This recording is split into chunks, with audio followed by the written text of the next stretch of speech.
On the same day, Moscow said Ukraine struck deep into Russia with US-made ATACMS missiles.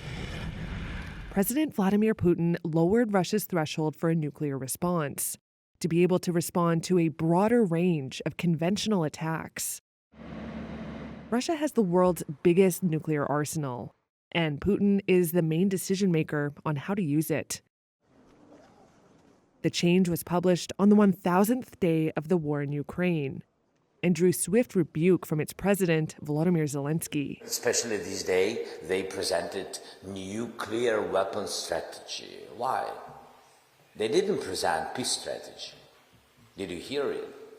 Did you read about it? No, of course. Of course, nuclear weapons strategy.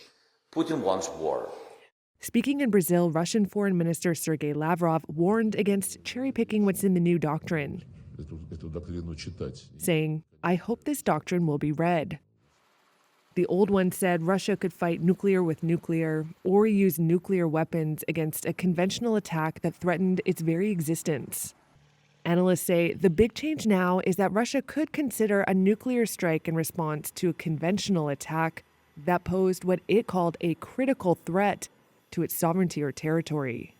Together, Russia and the U.S. control 88% of the world's nuclear warheads. The U.S. National Security Council said it had not seen any reason to adjust its nuclear posture. Moscow has been warning the West for months that if Washington gave the green light to Ukraine to fire U.S., British, and French missiles deep into Russia, it would consider those NATO members to be directly involved in the war.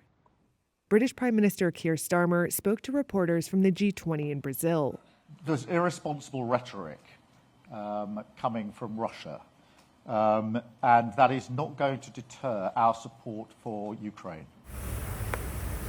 Moscow's forces are advancing at their fastest pace since the early weeks of the conflict, with some Russian and Western officials alike saying the war could be entering its final and most dangerous phase.